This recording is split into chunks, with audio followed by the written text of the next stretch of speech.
আসসালামু আলাইকুম রহমতুল্লাহ বারাকাতুহু। প্রিয়দিনী ভাই এবং বোনেরা, ঘরের মধ্যে যদি আপনারা সাতটা চিহ্ন দেখতে পান, যে ঘরের মধ্যে এই সাতটি চিহ্ন, সাতটি ইশারা দেখা যায়, সেই ঘরের মধ্যে কিন্তু আল্লাহর ফেরেশতা প্রবেশ করে এবং সেই ঘরের মধ্যে আল্লাহর রহমত বরকত আসে এবং সেই ঘরের মধ্যে যদি কোনো আমল করেন সেই আমলগুলো কবুল হয়। এটা হচ্ছে আল্লাহ তাবারক তাআলা আমাদেরকে কি এক ধরনের ইশারা, এক ধরনের সিগন্যাল দিয়ে যায় যে তোমার আমল, তুমি যে বাসায় আমলগুলো করতেছো সেগুলো কন্টিনিউ কবুল হতেছে এবং সেগুলো তুমি করতেই থাকো। সেই আমলগুলো লাগাতার প্রতিটা দিন করতেই থাকো, আমলগুলো ছেড়ে দিও না। কেননা তুমি ইহদিনাস সিরাতাল মুস্তাকিম, হেদায়েতের রাস্তা আছো, এই হেদায়েতের রাস্তা থেকে তুমি দূরে যেও না।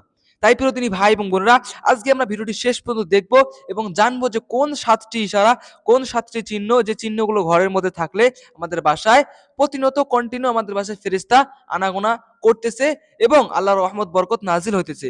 ভিডিওটি স্কিপ না করে অবশ্যই ভিডিওটি শেষ পর্যন্ত দেখবো এবং বিষয়গুলো জানতে পারবো। তার আগে ছোট্ট একটা অনুরোধ করি, যারা যারা ভিডিওটি দেখতেছো অবশ্যই ভিডিওটি লাইক দিবে এবং চ্যানেলটিতে নতুন হয়ে থাকলে চ্যানেলটি সাবস্ক্রাইব করে দিবে, যাতে করে এরকম ভিডিও ছাড়ার সঙ্গে সঙ্গে আপনাদের কাছে নোটিফিকেশন চলে যায়। তো চলুন শুরু করা যাক যে বাসার মধ্যে কোন সাতটি চিহ্ন দেখলে বাসার মধ্যে ফেরেশতা আনাগোনা করে। এক নম্বর যে চিহ্নটির কথা বলবো সেই চিহ্নটি হচ্ছে কি, ঘরের মধ্যে এক ধরনের শান্তি বজায় থাকা। প্রিয়দিনী ভাই এবং বোনেরা, অনেক বাসায়, অনেক ফ্যামিলিতে দেখবেন আপনি অনেক দূর থেকে আসতেছেন অথবা আপনার সারাদিনে ভালো লাগতেছে, সারাদিনে এক ধরনের ক্লান্তি এবং আপনি অনেক অনেক সময় বাইরে যাওয়ার পরে আমাদের মন মেজাজ ভালো থাকে না। কিন্তু আপনি যখনই বাসায় প্রবেশ করেন, বাড়িতে প্রবেশ করেন, সঙ্গে সঙ্গে আপনার মনটা ভালো হয়ে যায়। সঙ্গে সঙ্গে বাসার মধ্যে এক ধরনের মায়া তৈরি হয় এবং সঙ্গে সঙ্গে আপনার ভালো লাগা কাজ করে। যখন আপনি ফ্যামিলির মানুষগুলো দেখতে পান, যখন আপনি আপনার নিজের বাসাকে দেখতে পান, যখন আপনি আপনার বাচ্চা সন্তানকে দেখতে পান, তখন আপনার মধ্যে কি এক ধরনের শান্তি চলে আসে। এটা মনে রাখবে, এটা হচ্ছে আল্লাহ তাআলার রহমত বরকত। এটা আপনি এটা বুঝবেন যে আপনার বাড়িতে ফেরেশতা আনাগোনা হয়, আপনার বাড়িতে আল্লাহর রহমত বরকত আসে। এটা হচ্ছে একটা সিগন্যাল আল্লাহ তাআলা দ্বারা কি বার্তা দেয়। দেখেন, অনেক সময় এরকম হয় যে আমাদের হয়তোবা জাহিরি প্রকাশ্যে আমরা অনেক কষ্ট করি, প্রকাশ্যে আমাদের অনেক কষ্ট, মানুষ দেখতেছে যে অমুক ব্যক্তি কষ্ট করতেছে, আর আপনি নিজেও বুঝতেছেন যে আসলে আমি অনেক অনেক কষ্ট করতেছি। তারপরে আমাদের মনের মধ্যে এক ধরনের প্রশান্তি থাকে, এক ধরনের শান্তি থাকে। এটা কেন?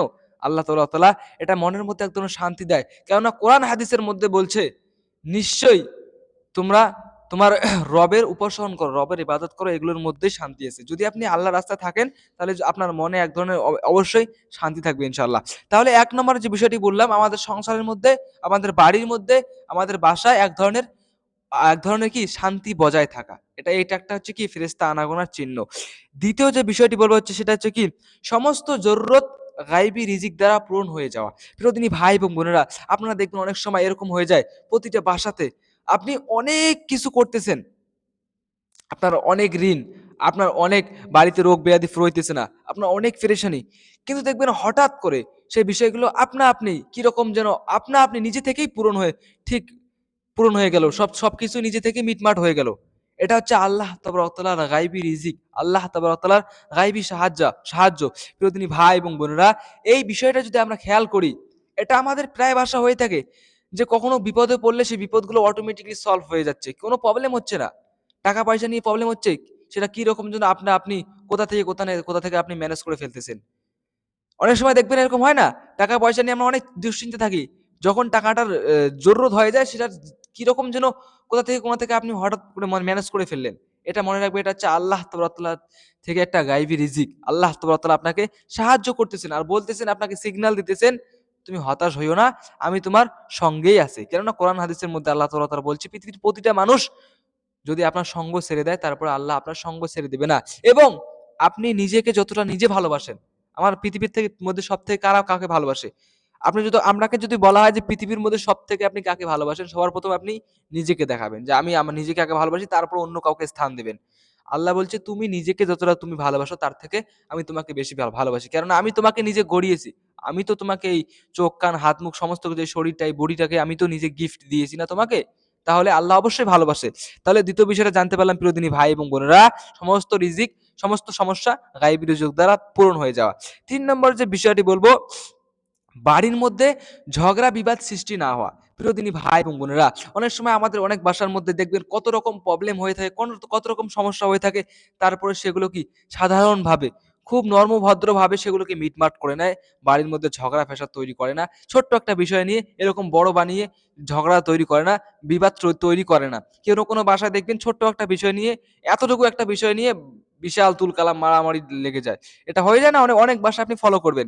এগুলো বাসাতে কি আল্লাহর রহমত বরকত আসে না, এবং আল্লাহর ওই বাসা ওই মানুষগুলো থেকে কি নারাজ হয়ে যায়। কেননা আল্লাহ শান্ত স্বভাবের মানুষকে, শান্ত ভদ্র নর্ম নিষ্ঠা লোককে মানুষ আল্লাহ তাআলা পছন্দ করে।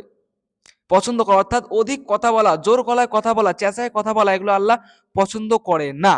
এগুলো আল্লাহ কি পছন্দ করে না, প্রিয় দিনী ভাই এবং বোনেরা। এটা তাহলে আমরা 3 নম্বর যে আলামতটি বুঝলাম, 3 নম্বর যে চিহ্নটি, সেটা হচ্ছে কি বাসার মধ্যে ঝগড়া ফ্যাসাদ বিবাদ এগুলো সৃষ্টি না হয়। এগুলো যদি সৃষ্টি না হয় আপনার বাসায়, তাহলে বুঝতে পারবেন আপনার বাসায় ফেরেশতা আনাগোনা হইতেছে এবং আল্লাহ তাআলার রহমত বরকত নাজিল হইতেছে।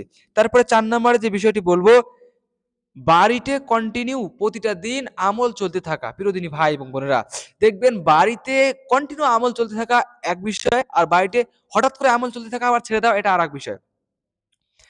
যে বাড়িতে কন্টিনিউ আমল চলতে থাকে, যে বাড়িতে কোরআন এবং হাদিস তেলাওয়াত করা হয়, যে বাড়িতে নামাজ পড়া হয় কন্টিনিউ, সেই বাড়িতে আপনার দেখবেন একটা নামাজ এবং আমলের প্রতি এক ধরনের আলাদা রকমের অনুভূতি কাজ করে, অর্থাৎ ভালো লাগা কাজ করে। আমলের প্রতি আপনার এক ধরনের আকর্ষণ তৈরি হয়ে গিয়েছে। হয়তোবা মসজিদে আজান দিতেছে, আপনি যতক্ষণ না পর্যন্ত আমল করতেছেন আপনার মাথায় বিষ, থাট কতক্ষণে আমল করব, তাড়াতাড়ি করে আমলটা করে নিই, ফট করে আমলটা করে নিই, এখনই করতে হবে নাহলে গুনাহগার হবো, আল্লাহ দেখতেছে। এরকম চিন্তা যখন আপনার মনে আসবে, তখন আপনি বুঝতে পারবেন আপনি আল্লাযী হাদানা, আপনাকে আল্লাহ হেদায়েত দিয়েছে, আপনি ইহদিনাস সিরাতাল মুস্তাকিমের রাস্তায় আছেন এবং এই রাস্তায় কায়েম থাকেন। এই রাস্তায় শেষ নিঃশ্বাস পর্যন্ত এই রাস্তায় কায়েম থাকার চেষ্টা করবেন। এটাই হচ্ছে কি হেদায়েতের রাস্তা। এটাই আপনার জন্য উত্তম, কেননা আল্লাহ তাআলা উত্তম পরিকল্পনাকারী। তাহলে আমরা বুঝতে পারলাম আমলের প্রতি আকর্ষণ তৈরি হওয়া, আমলের মধ্যে ভালো লাগা কাজ করা এবং বাসায় কন্টিনিউ আমল চলা।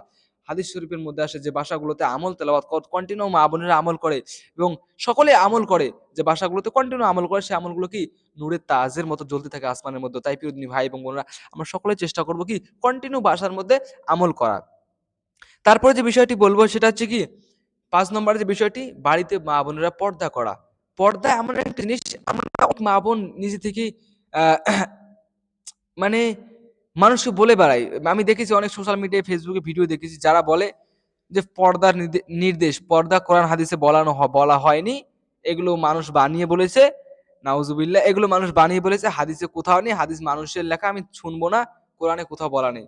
দেখো কে বলেছে আপনাকে কোরআনে বলা নেই? কোরআন তো কোনোদিন খুলেই দেখেননি, তো জানবেন কিভাবে? আর কোরআন খুলে দেখলেও আপনি কোনোদিন তরজমাই পড়েননি, আপনি কোনোদিন কোরআনের মানেই দেখেননি।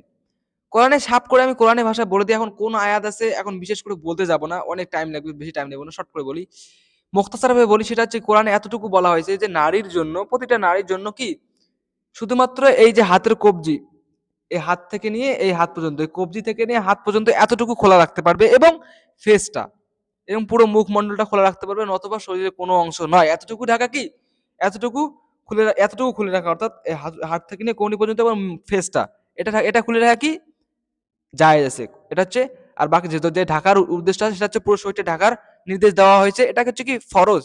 আর সুন্নতের ক্ষেত্রে অনেক মহিলারা আমরা আছি হাতটাও ঢেকে ফেলি এবং ফেসটাও ঢেকে ফেলি, এটা হচ্ছে সুন্নতের পাবন্দি করতেছেন আপনি, কিন্তু ফরজ এটা। আর পুরুষদের জন্য কি নাভি থেকে নিয়ে হাঁটু পর্যন্ত এতটুকুই পুরুষদের জন্য ফরজ। আর আমরা যে পুরো শরীরে পোশাক পরি, এটা হচ্ছে আমরা সুন্নতের উপাসন করতেছি, সুন্নতকে ইত্তেবা করতেছি, সুন্নতের ফলো করতেছি। তাই প্রিয়দিনী ভাই এবং বোনেরা, যে বাসায় ফেরেশতা আনাগোনা না করে, সেই বাসার মধ্যে কি পর্দা থাকবে, সেই বাসার মধ্যে কি আমল থাকবে, সেই বাসার মধ্যে কি এক ধরনের শান্তি থাকবে, সেই বাসার মধ্যে কি গায়েবী রিজিক থাকবে। তাহলে 5টা আমরা জানতে পারলাম। 6টি যে বিষয়টি জানবো, বাসার মধ্যে পরিষ্কার পরিচ্ছন্নতা পবিত্রতা বজায় রাখা। প্রিয়দিনী ভাই এবং বোনেরা, পরিষ্কার পরিচ্ছন্নতা খুব বিশেষ একটি জিনিস, কেননা আল্লাহ তাবারক তাআলা পবিত্র, আল্লাহ পবিত্রকেই পছন্দ করে। বাসায় এক ধরনের ঝিকঝাক পরিষ্কার থাকা, এটা দেখবেন অনেক বাসায় এরকম করে যে বাসায় সমস্ত কিছু নোংরা আবর্জনা রাত্রে বা যেকোনো সময় একদম রুমের পাশে গিয়ে জমিয়ে রাখে, 2-4 দিন পরে ফেলে দেয়। এরকম বিষয় দেখতে পান না আপনারা? আমি তো দেখতে পাই। 2-4 দিন জমিয়ে রাখে, তারপরে ফেলে দেয়। এই যে ভুলগুলো করে, এগুলো নোংরা আবর্জনা বাসায় জমিয়ে রাখে, এটা ভুল। এটা ভুল।